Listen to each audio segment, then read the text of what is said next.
Bless up, Lord Dragon. Want to spend a few minutes talking about survival. And most black people, or people of color that I've talked to, family members, friends, there's nothing that's really on their mind whatsoever. I reach out to them and say, hey, do you have a fire extinguisher in your house? What's your plans in case of an emergency, a fire, national disaster, things of that nature. And they look at me bewildered or just get silent over the phone. So I want to take the time out to say, hey, I already know that, or understand that a lot of people is on a budget. But little by little, you can get everything you need at pretty inexpensive rates if you so choose to dedicate a little bit of money every time you get your hands on something for it. Little by little, you'll have a good amount of resources for you and your family. That's what it's truly about. Now, I want to talk over preparedness for your house and preparedness when you leave your house. Wanting to stay in the house, you don't want to leave. It's not beneficial for you to leave. You're going to have to make that call. And you want to stay and ride out any unforeseen things in the future. Guarantee you make sure you have water, potable water, drinkable water. You need to have you some food you like to eat, food your family like to eat. Maybe get a little variety that won't expire very fast.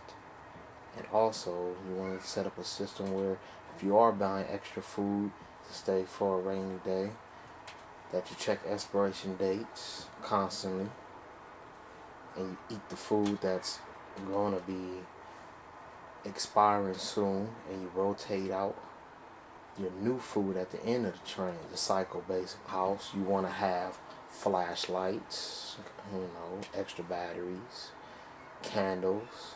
I've been doing research and there's non-toxic candles out there that I need to get for myself, because I got the regular ones that's toxic. I'm going to throw them out. First aid kit. Every house needs a first aid kit. And so something to protect yourself also. If you don't have it already, something you want to take consideration. Whatever it may be, is up to you. I'll say one note is, if you are looking to get into firearms for the first time, do your research on, period. So much to go into with just that. So you fully understand what you're doing. Understand bullets don't magically stop. Just do your research straight up. And then another thing I want to cover is, if you so happen want to leave, or was forced to leave, a good idea is to pack a backpack. Like, it's a military style backpack, costs a little more, but hey, it's sturdy, a lot of space. It's a lot of room to add on extras. And what I would say is get you a sturdy pair of boots, all weather boots, some warm clothing. And also, I got shorts too, so you gotta be prepared for warm, hot weather and extreme weather, because who knows where you might be or where you might end up. Extra underwear, socks. You want to pack you a hat, a toiletry bag with, little items that's gonna help you out. Sewing kit, dental floss, all these little items, deodorant, all these little items that's day to day that people take for granted. You need to think about putting it all together, getting it all together and keeping it all together. You also want to have the ability to make fire, multiple abilities to make fire. You want to bring flashlight. You want to have your good sturdy cutting, a knife for cutting, or you want to have multi-tool. You also want to get something like maybe cheap ponchos. Bring you some baby wipes to wash your the major areas of your body that's really attracts moisture. Your normal items that you would bring so you can freshen up, and you also need to pack a map of the city, map of where you, and get familiar with the map. Get familiar with where you are on the map, which is one of the hardest parts of reading the map, is figuring out where you are on that map.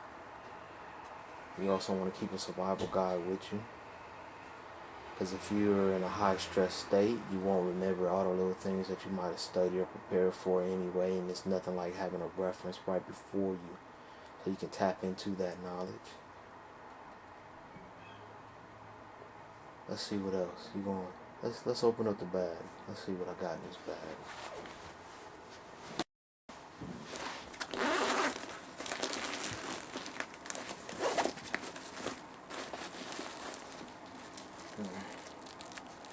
Trash bags. These come in handy. Good multiple uses for it. Some duct tape. Cotton balls. Excellent fire starting material.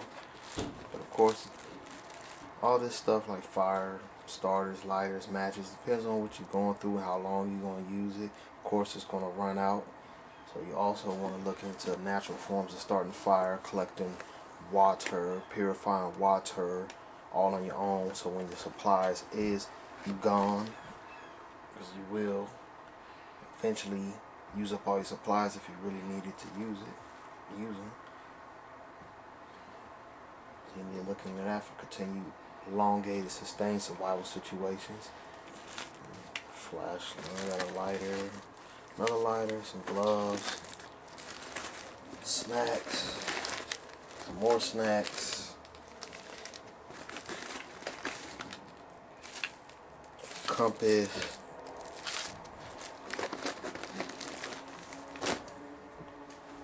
.550 cord, just a little extra .550 cord, 500, here's some more .550 cord. It's rated to hold at least 550 pounds before the possibility of breakage. So it's really strong cord, multiple uses. Extra batteries for my flashlight that I have in here.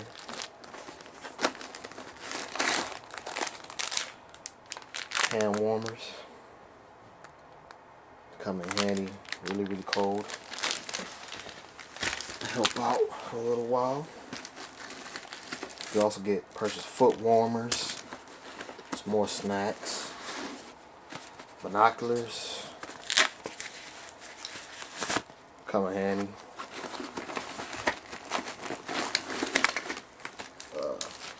More batteries, island keys,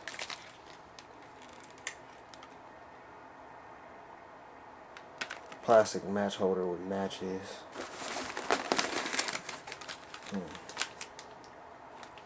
Got an Army fire steel. Light my fire. Approximately 12,000 strikes. And all weather. Got some more hand warmers. So that'll be it for my small pocket. I'm not proclaiming to be an expert by any means. I just know a thing or two. I would like to at least get people focused on looking into this aspect of life. So many things happening all over the globe. You don't want to be caught with your pants down and be like shit out of luck without nothing. Imagine that. That's real fucked up. And before we move on, like say if you are in your vehicle going back and forth to work or stuff like that, make sure you put some of these basic survival elements in your car and leave them there. If you don't have a car, you're on a bus going back and forth, take your backpack with you to work and take a few items to survive with also, without taking up too much space or making too much weight. Chapstick,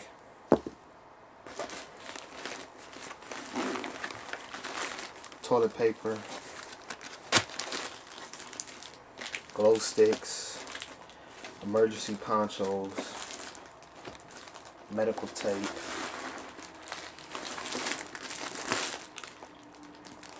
Ziploc bags. For example, multi-tool. It's actually two in this bag, a smaller one and a bigger one.